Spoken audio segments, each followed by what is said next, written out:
નમસ્કાર મિત્રો, આજે આપણે ધોરણ 12 ફિઝિક્સની અંદર ચેપ્ટર નંબર 4 ગતિમાન વિદ્યુતભાર અને ચુંબકત્વ વિશે આગળ અભ્યાસ કરીશું.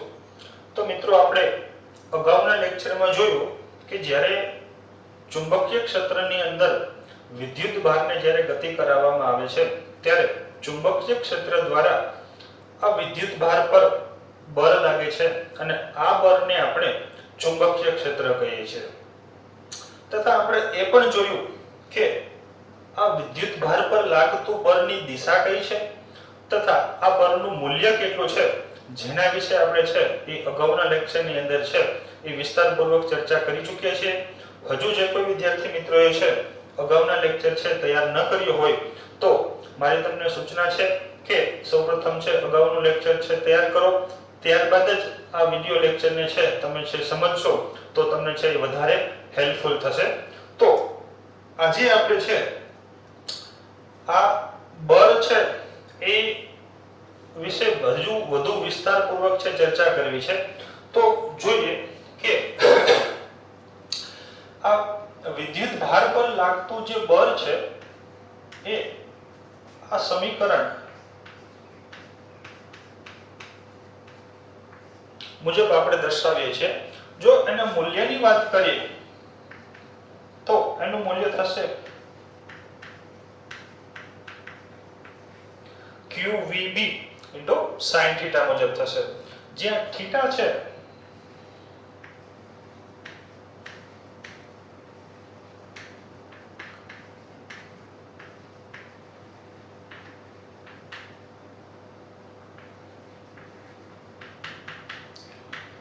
ખૂણો છે જે આપણે સૌ જાણીએ છીએ. અહીંથી આપણે જો ચુંબકીય ક્ષેત્રની જો વાત કરીએ તો ચુંબકીય ક્ષેત્ર B ના મૂલ્યની વાત કરીએ તો F/QV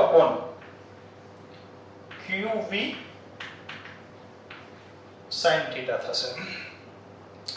તો ચુંબકીય ક્ષેત્રનું મૂલ્ય 1 ક્યારે થશે તો B બરાબર 1 જ્યારે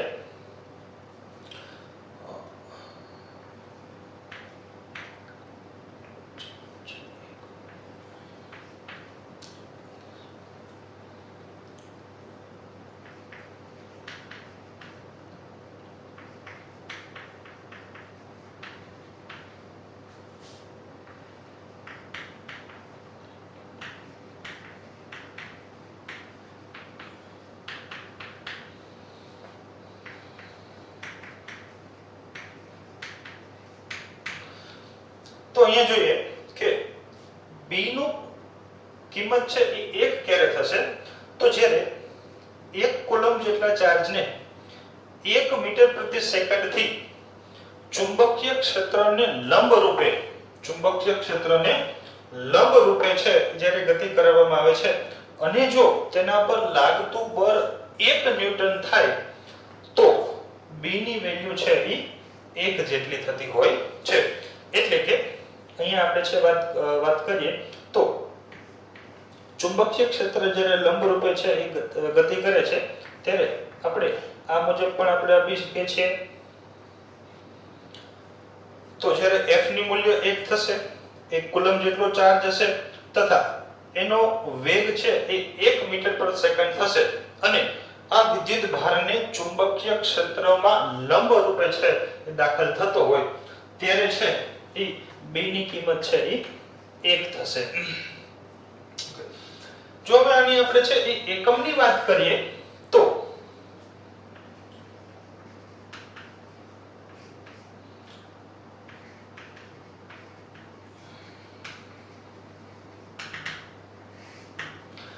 SI સિસ્ટમની અંદર ચુંબકીય ક્ષેત્રના મુખ્યત્વે 3 એકમ છે, જેની આપણે જો વાત કરીએ તો B બરાબર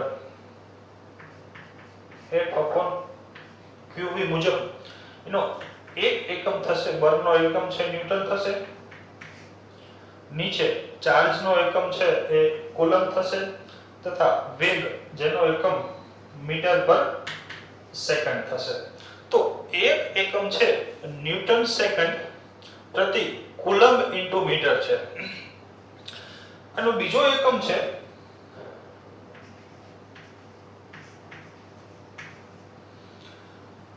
વેબર પર મીટર સ્ક્વેર.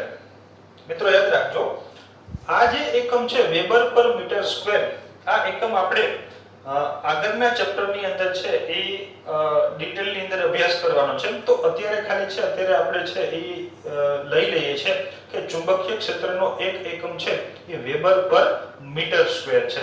તથા જો આના ત્રીજા એકમની વાત કરીએ તો આનો ત્રીજો એકમ છે જેનું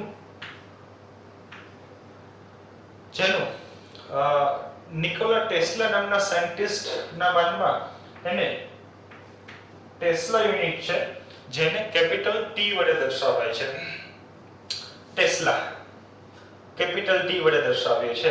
તો એસઆઈ સિસ્ટમની અંદર ચુંબકીય ક્ષેત્રના ત્રણ એકમ છે: ન્યૂટન સેકન્ડ પ્રતિ કુલમ્બ મીટર, વેબર પર મીટર સ્ક્વેર અને ત્રીજો ટેસ્લા ટી કેપિટલ ટી. જો આપણે સીજીએસ સિસ્ટમની વાત કરીએ તો સીજીએસ સિસ્ટમની અંદર ચુંબકીય ક્ષેત્રનો એક એકમ છે જેને આપણે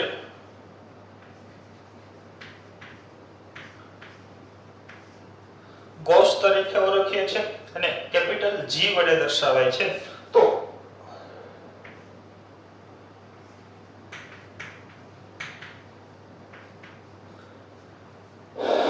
જેનો એસઆઈ સિસ્ટમ સાથે છે એ સંબંધ છે 1 ગૌસ = 10⁻⁴ ટેસ્લા જેટલો થશે.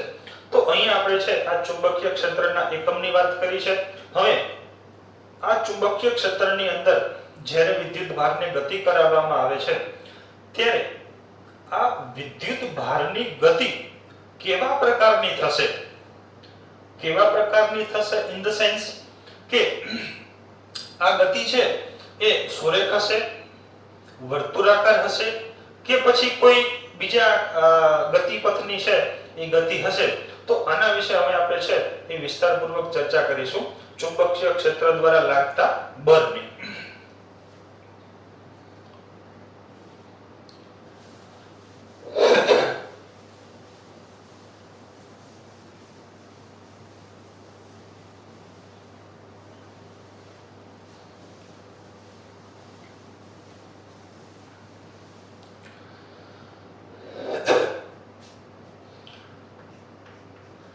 જો આપણે બળની વાત કરીએ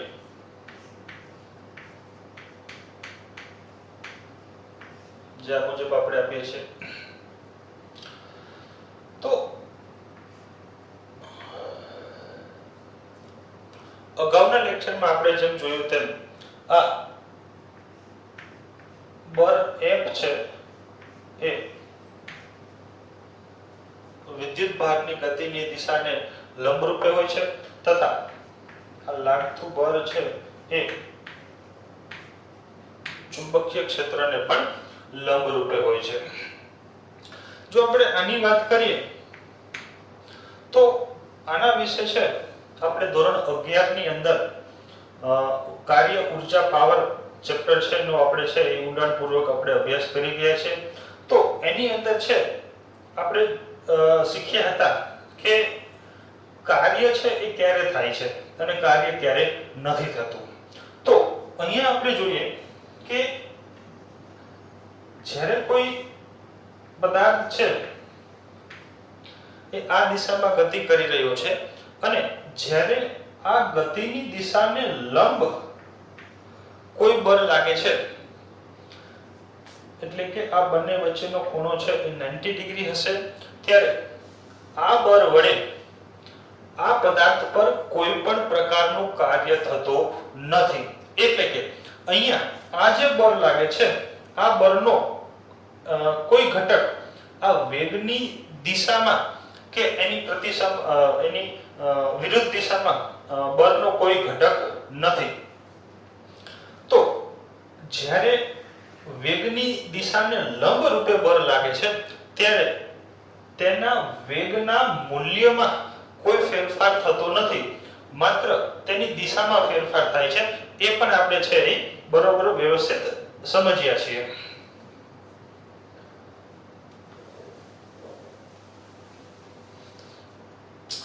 તો જો એ કિસ્સાને આપણે છે અહીંયા આપણે ઉપયોગ લઈએ તો અહીંયા આપણે જોઈ શકીએ છીએ કે ધારો કે ચુંબકીય ક્ષેત્ર છે એ x દિશાની અંદર રહેલું છે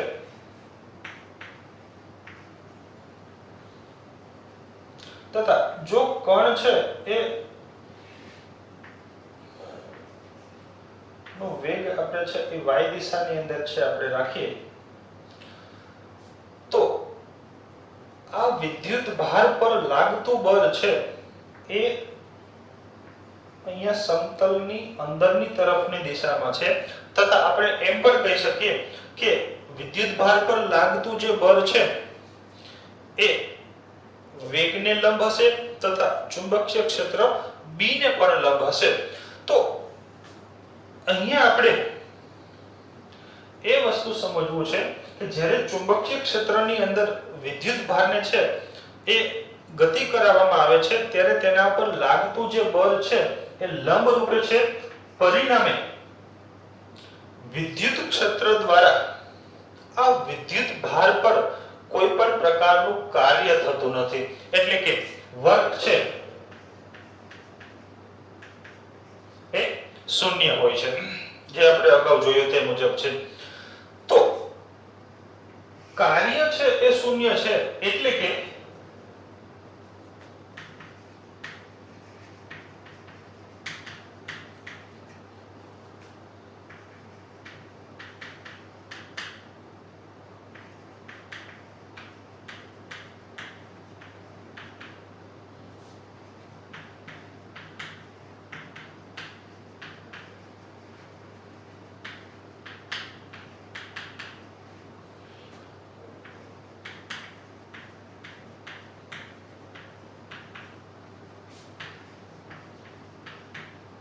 જે ખૂબ અગત્યનું છે, વિદ્યુત ભારની દિશામાં ફેરફાર થાય છે પરંતુ વિદ્યુત ભારની વેગની દિશામાં ફેરફાર થાય છે પરંતુ તેના વેગના મૂલ્યમાં કોઈ ફેરફાર થતો નથી. હવે વેગના મૂલ્યમાં કોઈ ફેરફાર થતો નથી તો આપણે કહી શકીએ છીએ કે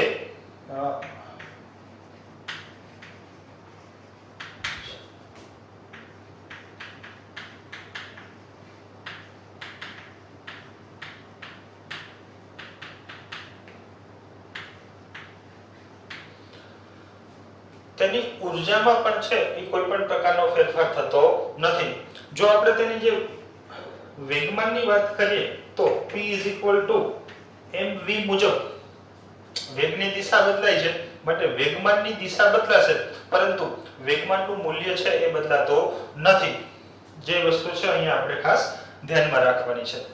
તો જ્યારે ચુંબકીય ક્ષેત્રની અંદર વિદ્યુત ભારને ગતિ કરાવવામાં આવે છે ત્યારે આપણે આ ત્રણ વસ્તુ છે એ ખાસ યાદ રાખવાની છે કે વિદ્યુત ભારની વેગની દિશામાં છે એ ફેરફાર થશે પરંતુ તેના મૂલ્યોમાં કોઈ ફેરફાર થશે નહીં. કેમ નહીં થાય? કારણ કે લાગતું બળ અને વેગ એ બંને વચ્ચે છે એ 90 ડિગ્રીનો ખૂણો રહેલો છે.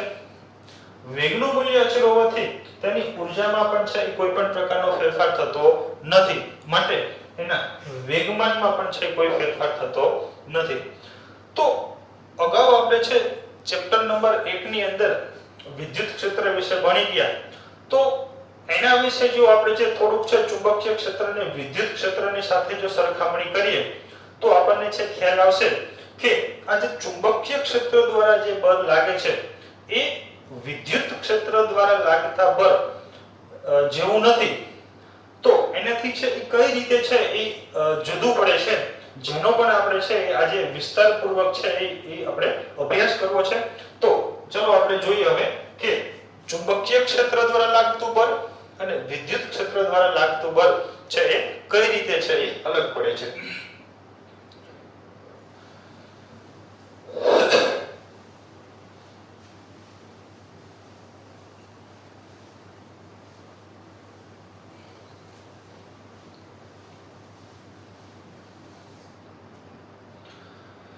ચલો આપણે એને છે એ અમુક કિસ્સાઓ લઈ લઈએ.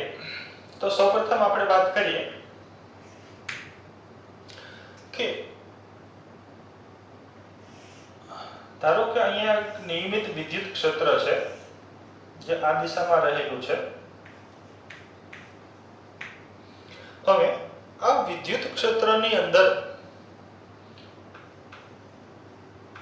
પ્લસ q જેટલો ચાર્જ છે એ સ્થિર રહેલો છે, એટલે કે એનો જે વેગ છે એ શૂન્ય છે. તો આપણે સૌ જાણીએ છીએ તે મુજબ જ્યારે વિદ્યુત ક્ષેત્રની અંદર કોઈ ચાર્જને છે રાખવામાં આવશે ત્યારે તેના ઉપર બળ લાગે છે અને આ બળનું જે છે એ q E મુજબ આપણે દર્શાવીએ છીએ. બળની દિશા છે એ વિદ્યુત ક્ષેત્રની દિશામાં જ હશે. તો પદાર્થ સ્થિર વિદ્યુતભાર સ્થિર છે.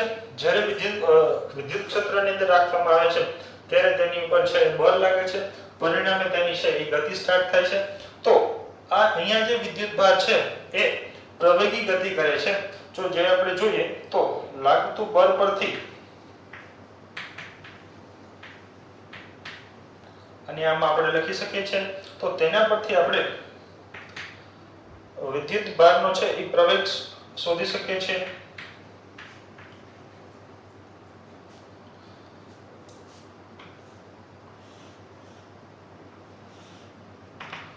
જ્યાં પ્રવેગની દિશા છે એ વિદ્યુત ક્ષેત્રની દિશામાં જશે. જો આના ગતિની થોડીક ચર્ચા કરીએ તો અહીંયા વિદ્યુતભાર છે એ સ્થિર છે, માટે આપણી પાસે એક સમીકરણ છે પ્રવેગી ગતિ માટેનું.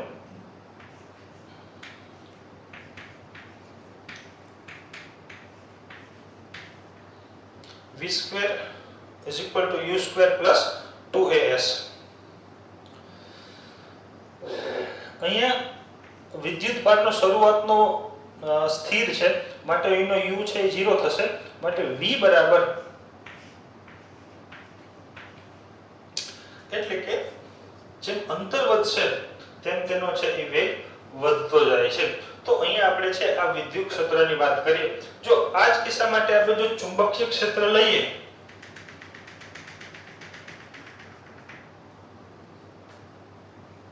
તો ધારો કે અહીંયા એક નિયમિત ચુંબકીય ક્ષેત્ર છે જેની દિશા આ દિશામાં છે. નિયમિત ચુંબકીય ક્ષેત્ર છે. આ ચુંબકીય ક્ષેત્રની અંદર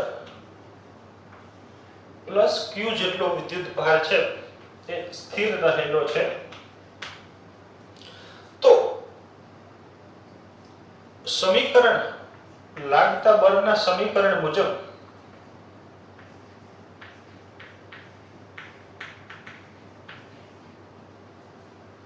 અહીંયા વિદ્યુતભાર સ્થિર છે, માટે એનો વેગ પણ છે કેવો છે? શૂન્ય છે. તથા ચુંબકીય ક્ષેત્ર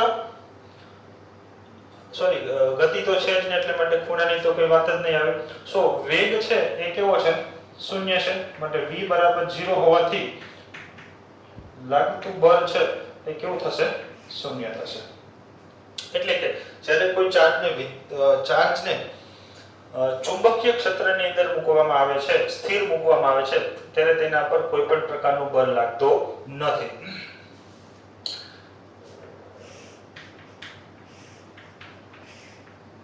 જો આના વિશે આપણે બીજો કેસ લઈએ તો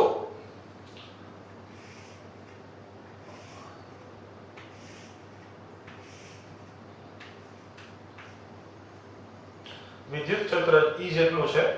હવે આ વિદ્યુત ક્ષેત્રની અંદર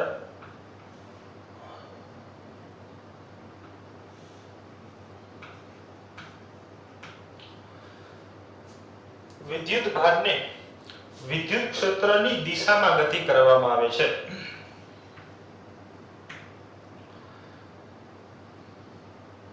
પરિણામે વિદ્યુત ક્ષેત્ર દ્વારા આ વિદ્યુત ભાર પર એક બળ લાગે છે, જે બળનું મૂલ્ય છે એ q * E જેટલું હશે, તથા આ બળની દિશા છે એ વિદ્યુત ક્ષેત્રની દિશામાં જ હશે. જો આપણે તેને છે કોઈ વિદ્યુત ભાર છે એ ગતિ કરે છે અને વિદ્યુત ક્ષેત્ર દ્વારા તેના ઉપર છે એ બળ લાગે છે, માટે અહીંયા વિદ્યુત ભાર છે એ પ્રવેગિત ગતિ કરશે. તો એનું સમીકરણ છે અગાઉ જોયું તે મુજબ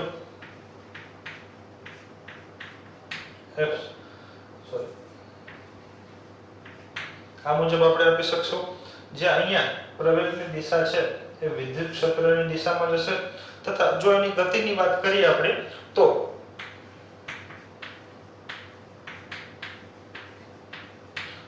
as મુજબ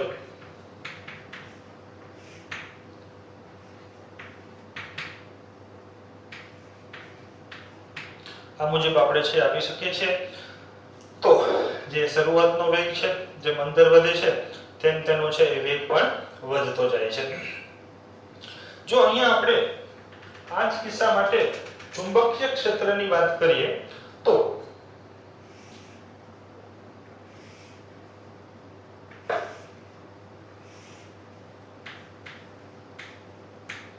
ચુંબકીય ક્ષેત્ર આ દિશામાં રહેલું છે. અહીંયા પણ q જેટલા વિદ્યુત ભારને ચુંબકીય ક્ષેત્રની દિશામાં ગતિ કરાવવામાં આવે છે. તો ચુંબકીય ક્ષેત્ર દ્વારા લાગતા આપણે બળની વાત કરીએ તો F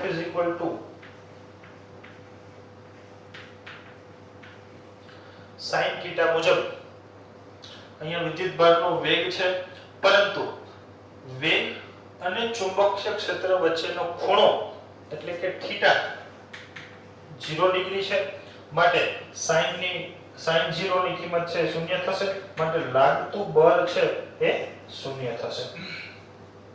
એટલે કે અહીંયા આપણે કહી શકીએ કે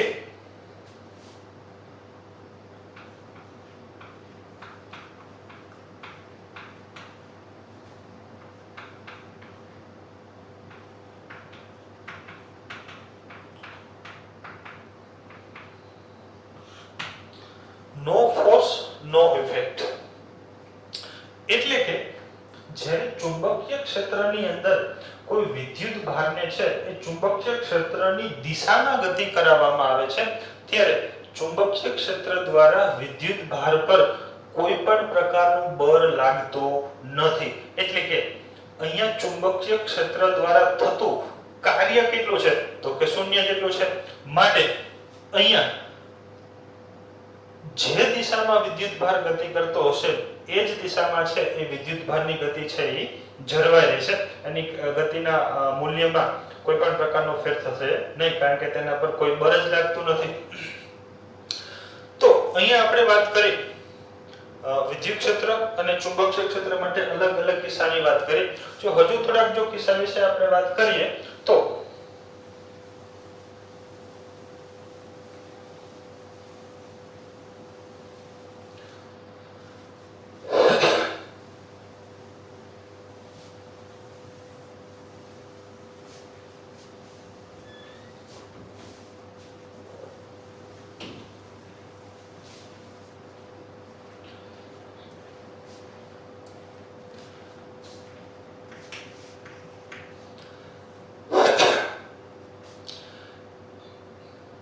ધારો કે વિદ્યુત ક્ષેત્ર છે એ આ દિશામાં રહેલું છે,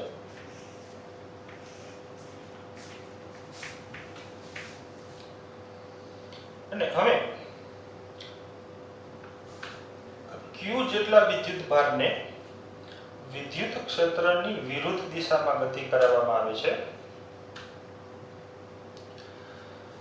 તો આ વિદ્યુત ક્ષેત્ર દ્વારા આ વિદ્યુત ભાર પર છે એ વિદ્યુત ભાર ધન છે, માટે આ વિદ્યુત ભાર પર છે એ આ દિશામાં બળ લાગે છે, તથા વિદ્યુત ભારની જે ગતિની દિશા છે એ બળની વિરુદ્ધ દિશામાં હોવાથી અહીંયા વિદ્યુત ભાર છે એ શરૂઆતમાં છે એ પ્રતિપ્રવેગી ગતિ કરે છે અને એનો વેગ છે એ ઘટતો જાય છે. તો વેગ છે એ ઘટતો છે, એક સમયે તેનો વેગ છે એ 0 થઈ જાય છે. ત્યારબાદ વિદ્યુત ક્ષેત્ર વડે આ વિદ્યુત ભાર પર વિદ્યુત ક્ષેત્રની દિશામાં બળ લાગે છે, અને અગાઉ જોયું તે મુજબ હવે વિદ્યુત ભારની ગતિ છે એ વિદ્યુત ક્ષેત્રની દિશામાં જ થવાથી અહીંયા વિદ્યુત ભાર છે એ પ્રવેગી ગતિ સ્ટાર્ટ કરે છે. તો આનો આપણે છે એ થોડુંક નોંધ કરી લઈએ. તો વિદ્યુત ભારને જ્યારે વિદ્યુત ક્ષેત્રની વિરુદ્ધ દિશામાં ગતિ કરાવવામાં આવે છે ત્યારે શરૂઆતમાં તે છે એ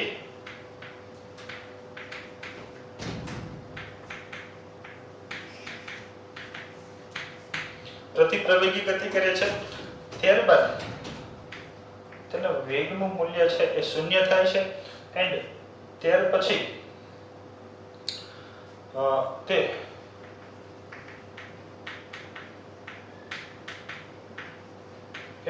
પ્રવેગી ગતિ કરે છે.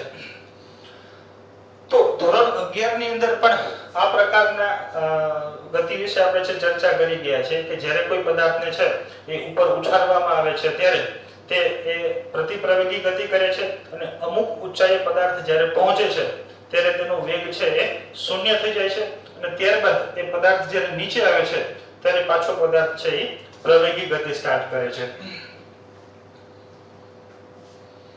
એટલે કે જો આપણે જોઈએ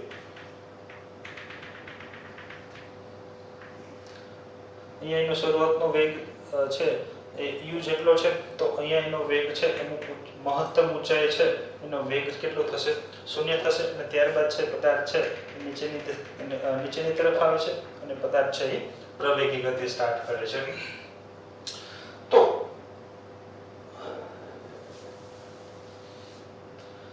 જો અહીંયા આપણે ચુંબકીય ક્ષેત્રની વાત કરીએ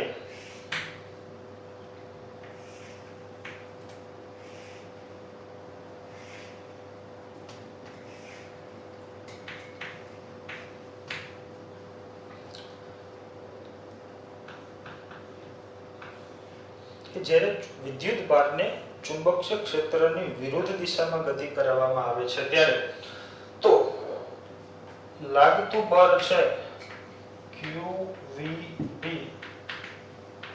sin θ પ્રમાણે અહીંયા વિદ્યુત ભારની ગતિની દિશા તથા ચુંબકીય ક્ષેત્રની દિશા છે એ એકબીજાથી વિરુદ્ધ હોવાથી ખૂણો છે 180 ડિગ્રીનો થશે. પરિણામે લાગતું બળ છે એ શૂન્ય થશે.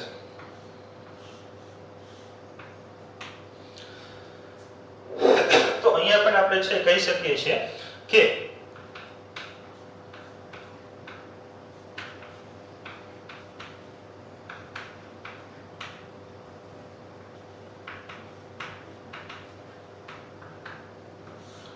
નો ફોર્સ નો ઇફેક્ટ એટલે કે વિદ્યુત ભાર જે દિશામાં છે ગતિ કરતો છે એ જ દિશામાં છે ગતિ કરવાનું ચાલુ રહેશે. એટલે કે તેના છે એ મૂલ્ય કે તેની દિશામાં છે એ કોઈ ફેરફાર થશે નહીં. એટલે કે અહીંયા પણ ચુંબકીય ક્ષેત્ર દ્વારા આ વિદ્યુત ભાર પર થતું કાર્ય છે એ શૂન્ય છે.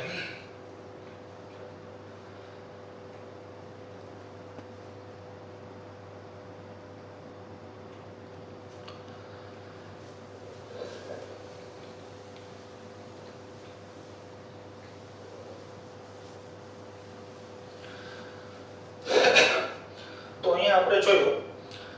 હવે આપણે નેક્સ્ટ જોઈએ કે જ્યારે વિદ્યુત ભારને વિદ્યુત ક્ષેત્રની અંદર છે એ લંબ રૂપે છે દાખલ કરવામાં આવે છે ત્યારે છે તે કેવા પ્રકારની ગતિ કરે છે. તો ધારો કે અત્યારે કોઈ વિદ્યુત ક્ષેત્ર છે આપણે અહીંયા નથી એવું છે આપણે ધારી લઈએ છીએ. તો q જેટલો વિદ્યુત ભાર છે એને આ દિશાની અંદર v વેગથી છે એ ગતિ કરાવવામાં આવે છે. અને હવે જો અહીંયા કોઈ પ્રકારનું વિદ્યુત ક્ષેત્ર નથી એટલે કે આની ઉપર કોઈ બાહ્ય બળ નથી લાગતું તો આ પદાર્થ છે એ આ દિશામાં પોતાની ગતિ છે એ ચાલુ રાખે છે. અને પરિણામે જોઈએ તો અહીંયા એક સ્ક્રીન લઈએ તો એ સ્ક્રીન પર એ બિંદુને ટચ થશે જ્યારે કોઈ અહીંયા બાહ્ય વિદ્યુત ક્ષેત્ર નથી. હવે જ્યારે એટલે કે આ જે ગતિ દિશા ધારો કે આ x અક્ષ દિશામાં છે એ વિદ્યુતભાર ગતિ કરી રહ્યો છે. હવે જ્યારે આ ગતિની દિશાને લંબ રૂપે વિદ્યુત ક્ષેત્ર છે એ રહે એવી રીતે આપણે છે વિદ્યુત ક્ષેત્ર છે લાગુ કરીએ છીએ.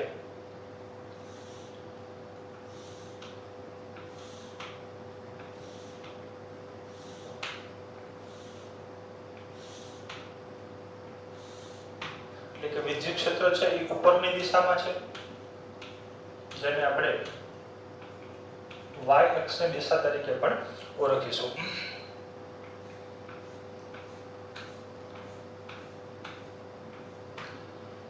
આ x છે તો આને આપણે છે y અક્ષ કહીએ છીએ.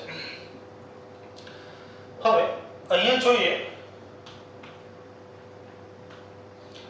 કે વિદ્યુત ભાર છે એ વિદ્યુત ક્ષેત્ર છે એ y દિશામાં છે, તથા વિદ્યુત ભારની જે ગતિ છે એ આ x દિશાની અંદર છે. તો વિદ્યુત ક્ષેત્ર દ્વારા આ વિદ્યુત ભાર પર છે એ ઉપરની દિશામાં છે એ બળ લાગશે, એટલે કે વિદ્યુત ક્ષેત્ર દ્વારા લાગતું બળ છે કઈ દિશામાં હશે? તો કે આ દિશામાં હશે. પરંતુ વિદ્યુત ભાર છે એ આ x દિશાની અંદર ગતિ કરે છે, તો અહીંયા શરૂઆતમાં છે એનો વેગ અને લાગતું બળ છે એ બંને કેવું છે? એકબીજાને લંબ છે. પરિણામે જે x દિશામાંનો જે વેગ ઘટક છે એ નું મૂલ્ય છે એ બદલાતું નથી, કારણ કે આના પર લાગતું બળ છે એ ઉપરની દિશામાં છે. પરંતુ વિદ્યુત ભાર પર ઉપરની દિશામાં બળ લાગતું હોવાથી આ વિદ્યુત ભારનું થોડું ઉપરની દિશામાં પણ છે એ સ્થાનાંતર થાય છે. તો આ કેટલું સ્થાનાંતર થાય છે એના વિશે આપણે જોઈએ. તો અહીંયા આ જે x દિશાનો જે વેગ છે, ધારો કે છે શરૂઆતનો વેગ છે એ v જેટલો છે, અને આ વિદ્યુત ક્ષેત્ર છે એ આ x જેટલા વિસ્તારની અંદર છે એ રહેલું છે, એટલે કે આ વિદ્યુત ક્ષેત્રની જે લંબાઈ છે તે x આપણે લઈએ. તો x દિશાના વેગ માટે જો આપણે વાત કરીએ તો આ x જેટલું અંતર કાપવા માટે લાગતો જે સમય છે, જો એને આપણે વાત કરીએ તો એ આ મુજબ આપણે લઈ શકશું કે જ્યાં આ છે એ x દિશાનો છે એ વેગ છે જેનું મૂલ્ય છે એ બદલાતો નથી. હવે આ વિદ્યુત ભાર પર વિદ્યુત ક્ષેત્રને કારણે છે એ ઉપરની દિશામાં બળ લાગે છે, માટે અહીંયા જે લાગતું બળ છે F Q * E જે વિદ્યુત ક્ષેત્રની દિશામાં હશે. પરિણામે અહીંયા જે પ્રવેગ ઉત્પન્ન થાય છે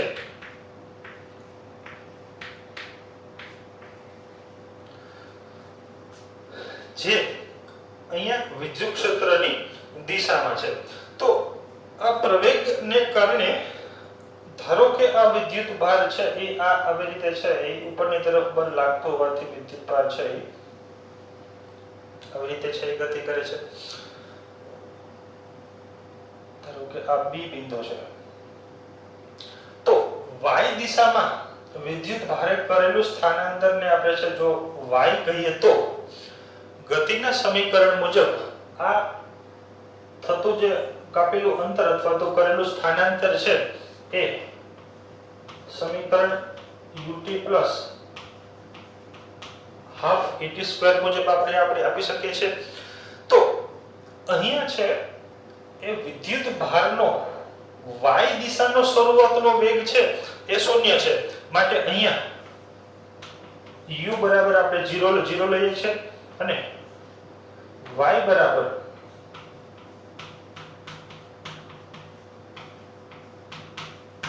આ મુજબ થશે.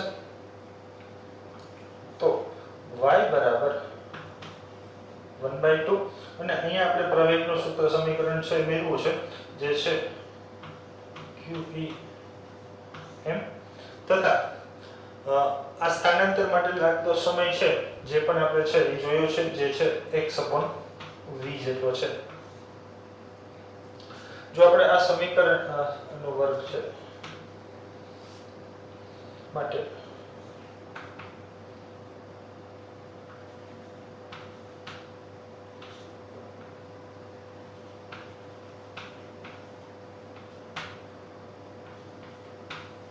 થશે.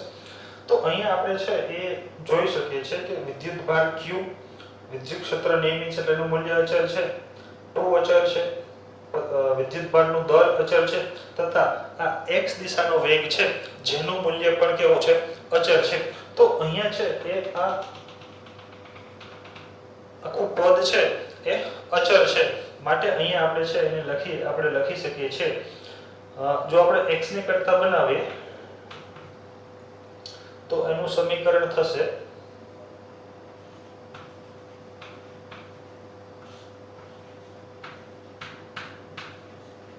y થશે અને અહીંયા આપણે છે આને અચળાંકીય ધારીએ છે તો સમીકરણ થશે x બરાબર ky.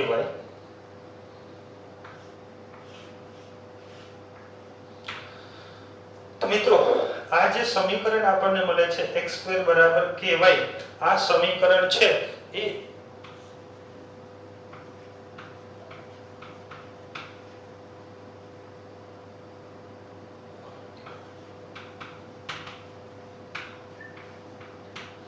આ સમીકરણ છે એ પરવલય માટેનું છે, એટલે કે જ્યારે વિદ્યુત ક્ષેત્રની અંદર વિદ્યુત ભારને લંબ રૂપે છે દાખલ કરવામાં આવે છે ત્યારે તેનો જે ગતિપાથ છે એ આ પ્રકારનો બને છે અને આ પ્રકારના ગતિપથ માટેનું જો આપણે સમીકરણ જોયું તો x² બરાબર ky જેટલું છે, જેને આપણે પરવલય માટેનું સમીકરણ કહીએ છીએ. તો આમ અહીંયા એક ખાસ વસ્તુ યાદ રાખવાની છે કે જ્યારે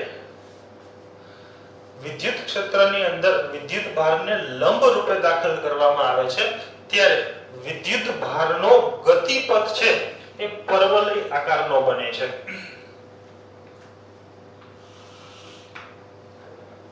જે આપણે જોયું.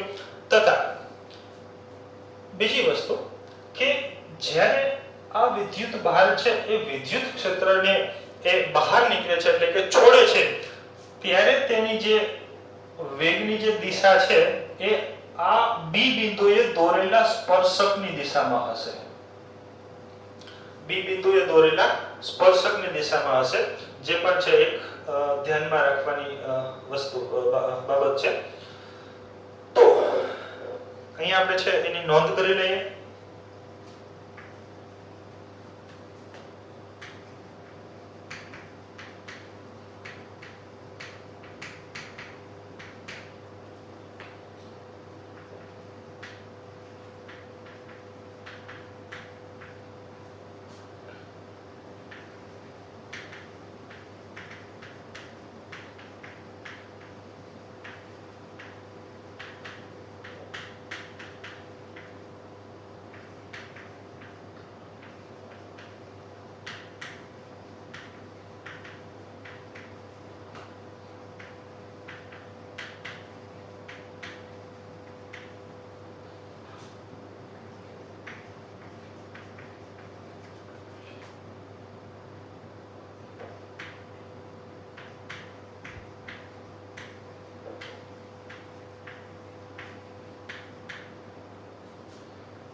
તથા બીજી વાત કરીએ કે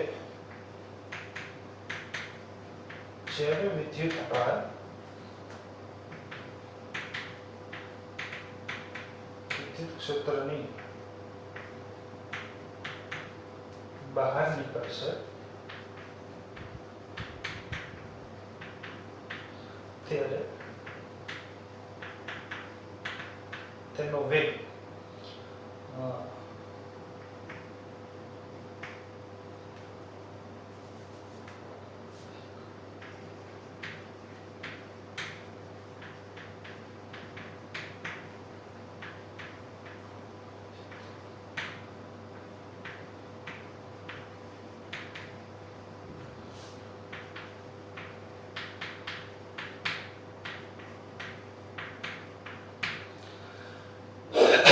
જે ખૂબ અગત્યની વસ્તુ છે, જે પણ છે આપણે અહીંયા નોંધ કરી છે. તો અહીંયા આપણે છે વિદ્યુત ક્ષેત્રની વાત કરી. તો હવે આ જ કિસ્સા માટે છે જો આપણે ચુંબકીય ક્ષેત્ર માટે લઈએ તો ચુંબકીય ક્ષેત્રની અંદર વિદ્યુત ભારનો કેવો ગતિપથ બને છે તો જેની આપણે છે એ ચર્ચા કરીએ અત્યારે.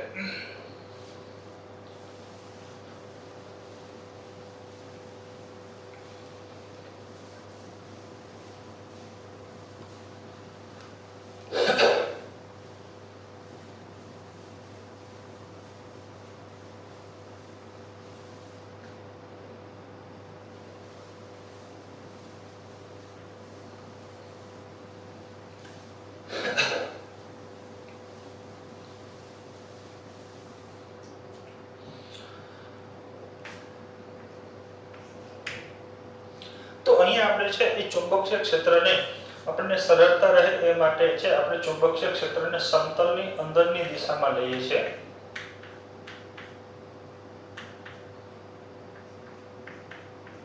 તો અહીંયા નિયમિત ચુંબકીય ક્ષેત્ર છે જેની દિશા સમતલની અંદરની તરફ રહેલી છે.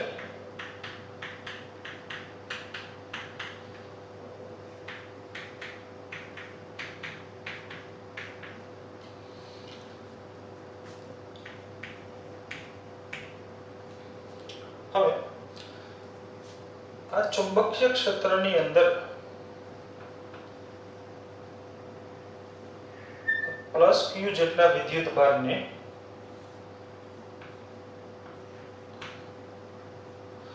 ચુંબકીય ક્ષેત્રને લંબ રહે તેમ ગતિ કરાવવામાં આવે છે. એટલે કે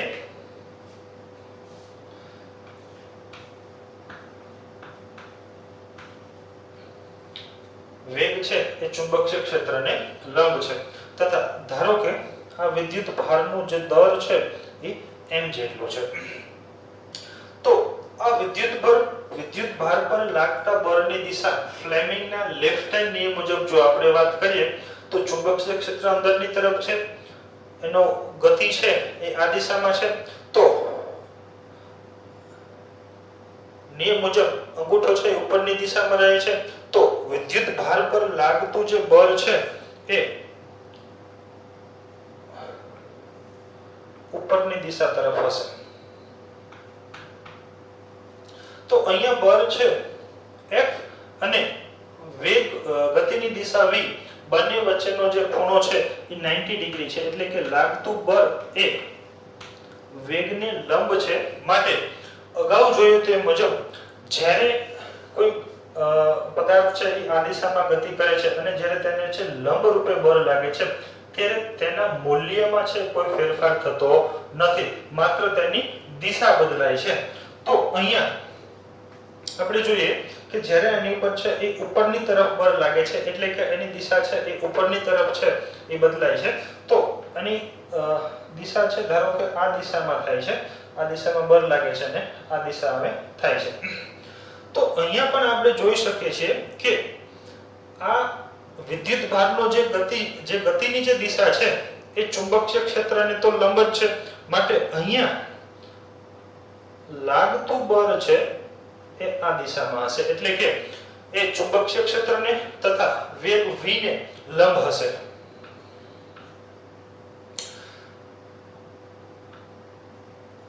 અહીંયા વળી પાછો આ નિયમને છે પાલન થાય છે. માટે છે એનો વેગનું મૂલ્ય નથી બદલાતું, પરંતુ તેની છે એ દિશા બદલાય છે અને એની દિશા કંઈક આવી થાય છે.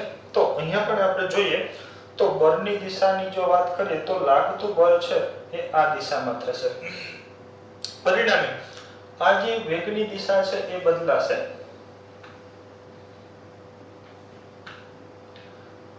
વેગ છે આ દિશામાં છે. તો અહીંયા જે લાગતું બળ છે એ લંબ હશે વેગને, માટે એની દિશા કંઈક આવી થશે. પરિણામે છે આ વેગ છે ની દિશા હજુ બદલાશે અને એની દિશા છે કંઈક આવી થશે. જો આને પર લાગતા બળની વાત કરીએ તો એ આ તરફ હશે. પરિણામે આની જે દિશા બદલાશે અને ફાઇનલી આપણે બધા કિસ્સા માટે લાગુ કરીએ તો કંઈક એ થશે.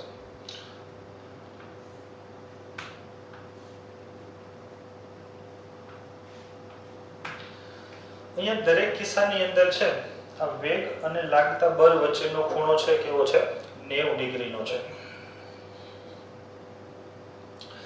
તો અહીંયા આપણે જોઈએ કે જ્યારે વિદ્યુત ભારને ચુંબકીય ક્ષેત્રમાં લંબ રૂપે દાખલ કરવામાં આવે છે ત્યારે એનો ગતિપથ કંઈક છે એ આ પ્રકારનો બને છે. જો આને આપણે છે એ થોડા પોઈન્ટ માટેની વાત કરીએ તો આનો એક્ઝેક્ટ છે એ ગતિપથ કંઈક છે આપણને આ ટાઈપનો મળશે. એટલે કે તે વર્તુળાકાર બને છે. તો અને આ જે ગતિપથ છે એ ચુંબકીય ક્ષેત્રને લંબ છે। જો તમે અહીંયા તમે જોઈ શકો છો કે આ વર્તુળાકાર જે છે એ ચુંબકીય ક્ષેત્રને લંબ છે તથા અહીંયા લાગતું બળ છે એ દરેક કિસ્સા માટે છે એ લાગતું બળ છે એ ધારો કે આ વર્તુળનું કેન્દ્ર છે તો લાગતું બળ છે એ કેન્દ્ર તરફ લાગે છે। તો આપણે ધોરણ 11 ની અંદર અભ્યાસ કરી ગયા છીએ કે જ્યારે r ત્રિજ્યાવાળા વર્તુળાકાર પથ પર m દરનો પદાર્થ છે ગતિ કરે છે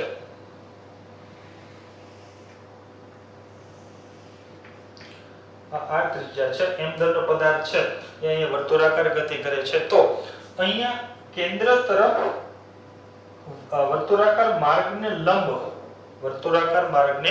લંબ એક બળ લાગે છે જેને આપણે કેન્દ્રગામી બળ તરીકે ઓળખીએ છીએ અને આ કેન્દ્રગામી બળનું મૂલ્ય જો જોઈએ તો mv²/r જેટલું હોય છે। તો અહીંયા જેમ પદાર્થ વર્તુળાકાર ગતિ કરે છે અને એને કેન્દ્ર તરફ લાગતું બળ છે જે mv²/r છે જેને આપણે કેન્દ્રગામી બળ કહીએ છીએ તો અહીંયા પણ આપણે જોઈએ કે અહીંયા વિદ્યુત ભાર છે ચુંબકીય ક્ષેત્રને લંબ રૂપે છે એ ગતિ કરે છે તથા અહીંયા લાગતું બળ એ પણ કેન્દ્રની તરફ છે માટે અહીંયા ચુંબકીય ક્ષેત્ર દ્વારા જે બળ ઉદ્ભવે છે તેને આપણે કેન્દ્રગામી બળ તરીકે ઓળખશું। તો અહીંયા લાગતું બળ છે એ કેટલું છે તો કે ભાઈ અહીંયા લખીએ આપણે તો ચુંબકીય ક્ષેત્ર દ્વારા લાગતું બળ છે એ qvb જેટલું હશે અને θ = 90 ડિગ્રી છે। વેગ અને ચુંબકીય ક્ષેત્ર વચ્ચે ખૂણો 90 ડિગ્રીનો છે માટે અહીંયા જે બળ છે જેને આપણે કેન્દ્રગામી તરીકે ઓળખીએ છીએ તો આ બંને સમીકરણનો આપણે સરખાવતા અહીંથી આપણને છે એ qvb કારણ કે બંને કેન્દ્રગામી બળ છે મુજબ અહીંયા v એક v છે એ કેન્સલ થશે પરિણામે અહીંયા જે છે એ જો આની આપણે ત્રિજ્યાની વાત કરીએ તો r થશે mv/qb જેટલું થશે।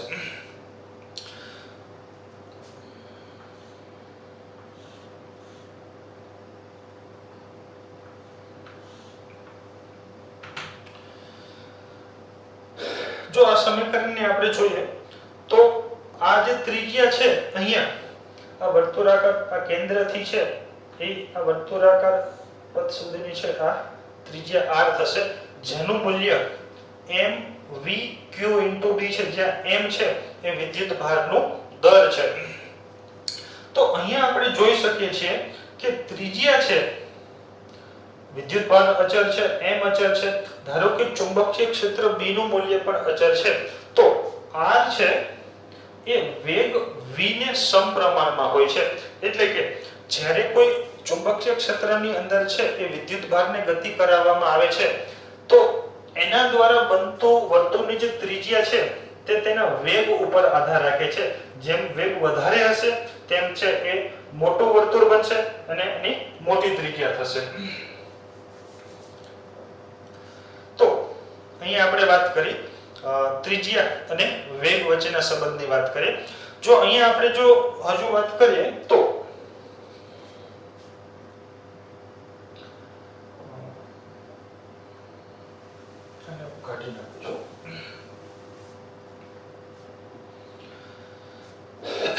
અહીંથી આપણે છે એના વેગની પણ છે આપણે છે વાત કરીએ તો વેગ v બરાબર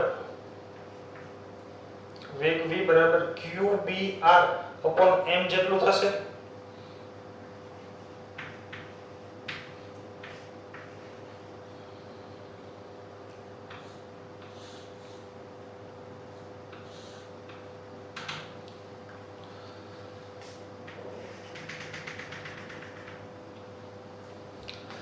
જો હવે આપણે અહીંયા કોણીય વેગ એટલે કે કોણીય આવૃત્તિની વાત કરીએ તો આપણે સૌ જાણીએ છીએ કે રેખીય વેગ v અને કોણીય વેગ વચ્ચે આ પ્રકારનો સંબંધ છે v બરાબર r into ઓમેગા છે, જે ઓમેગા છે એ કોણીય વેગ છે. તો આ સમીકરણની અંદર જો આપણે છે v ની કિંમત રાખીએ તો v ની કિંમત થશે qbr upon m. v બરાબર છે આ કિંમત છે તથા આ બાજુ છે એ r into ઓમેગા છે. તો અહીંથી આ r છે એ કેન્સલ થાય છે, માટે કોણીય વેગ qb upon m જેટલું થશે.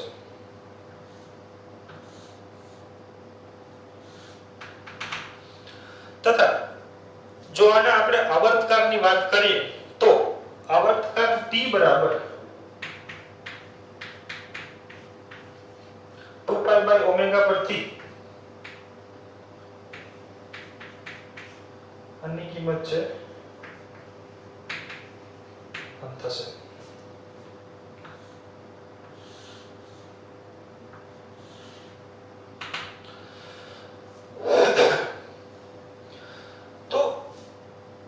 બે સમીકરણ ઉપર જો આપણે નજર રાખીએ તો ઓમેગા કોણીય આવૃત્તિ છે એ qb upon m છે, એટલે કે આ કોણીય આવૃત્તિ છે જે અહીંયા કોઈ r ત્રિજ્યા વાળું કોઈ પદ છે નહીં, માટે કોણીય આવૃત્તિ છે એ ત્રિજ્યા પર આધાર રાખતી નથી. એવી જ રીતે જોઈએ તો આવર્તકાર t છે એની અંદર પણ કોઈ r વાળું પદ છે નહીં, માટે આવર્તકાર અને કોણીય આવૃત્તિ બંને એ ત્રિજ્યા પર આધાર રાખતા નથી. તથા જો અહીંયા આપણે વાત કરીએ તો કોણીય આવૃત્તિ એ વેગ કે ઊર્જા પર પણ આધારિત નથી. વેગ કે ઊર્જા પર પણ આધારિત કઈ રીતે નથી? કારણ કે અહીંયા છે એ વિદ્યુત ભારને છે એ ચુંબકીય ક્ષેત્રને લંબ રૂપે છે દાખલ કરવામાં આવે છે, પરિણામે તેના પર એક લંબ રૂપે કેન્દ્રગામી બળ લાગે છે. અને આપણે જોયું મુજબ જ્યારે કોઈ વિદ્યુત ભાર પર તેને ગતિની દિશાને લંબ રૂપે બળ લાગે છે ત્યારે તેના વેગનું મૂલ્ય બદલાતું નથી, માત્ર તેની દિશા બદલાય છે. અને જો વેગનું મૂલ્ય ન બદલાતું હોય તો હાફ mv² મુજબ તેની ઊર્જા પણ બદલાતી નથી. પરિણામે અહીંયા આપણે જોઈ શકીએ છીએ કે કોણીય આવૃત્તિ છે એ વેગ કે ઊર્જા પર આધારિત નથી. તથા આવર્તકાર t છે જે પણ છે એ ત્રિજ્યા પર આધારિત નથી. તો અહીંયા આપણે છે એ ચુંબકીય ક્ષેત્રની છે આપણે છે એ ઊંડાણપૂર્વક વાત કરી કે જ્યારે ચુંબકીય ક્ષેત્રને છે અંદર લંબ રૂપે વિદ્યુત ભારને દાખલ કરવામાં આવે છે ત્યારે આ વિદ્યુત ભાર છે એ વર્તુળાકાર માર્ગે ગતિ કરે છે અને આ વર્તુળાકાર માર્ગ છે એ ચુંબકીય ક્ષેત્રને લંબ છે. જ્યારે વિદ્યુત ભારને વિદ્યુત ક્ષેત્રમાં, મિત્રો યાદ રાખજો વિદ્યુત ક્ષેત્રની વાત કરું છું, વિદ્યુત ક્ષેત્રની અંદર લંબ રૂપે જ્યારે ગતિ કરાવવામાં આવે છે ત્યારે વિદ્યુત ભાર છે એ પરવલય આકારના ગતિ માર્ગ પર આકારે છે ગતિ કરે છે, જે આપણે આની અગાઉના કેસની અંદર જોયું હતું. ત્યારે અહીંયા ચુંબકીય ક્ષેત્રની અંદર છે એ વર્તુળાકાર ગતિપથ બનાવે છે તથા તેની ઊર્જામાં છે એ કોઈ ફેર થતો નથી. તો અહીંયા આપણે છે આજના લેક્ચરને છે અહીંયા આપણે છે એ રાખીએ છીએ તથા આના વિશે છે હજુ એક પ્રકારની છે ગતિ જે છે જેની ચર્ચા આપણે છે એ આગળના લેક્ચરની અંદર કરશું. અગાઉ મેં પણ કહ્યું તે મુજબ હજુ જે કોઈ વિદ્યાર્થી મિત્રોએ છે એની અગાઉનો લેક્ચર છે જો તૈયાર ન કર્યો હોય તો સૌપ્રથમ છે એની અગાઉનો લેક્ચર તૈયાર કરો અને ત્યારબાદ જ આ લેક્ચર છે તમે છે સમજશો તો તમને છે એ ખૂબ સમજવાની અંદર સરળતા રહેશે. તથા આજનો જે લેક્ચર છે, આજે જે આપણે જે ટોપિક વિશે ચર્ચા કરી છે એ આ ચેપ્ટર માટે છે ખૂબ અગત્યનો છે. તથા આના ટોપિકના જે કોન્સેપ્ટ છે ઘણા બધા સૂત્રો ઉપરથી છે આપણે ઘણા બધા ન્યુમેરિકલ સોલ્વ કરશું તથા આના આધારે હજુ ઘણી બધી છે આ ચેપ્ટરની અંદર થિયરી છે જે આ ટોપિક ઉપર આધારિત છે. ઓકે, તો અહીંયા આપણે છે એ આ લેક્ચરને છે પૂરો કરીએ છીએ. Thank you.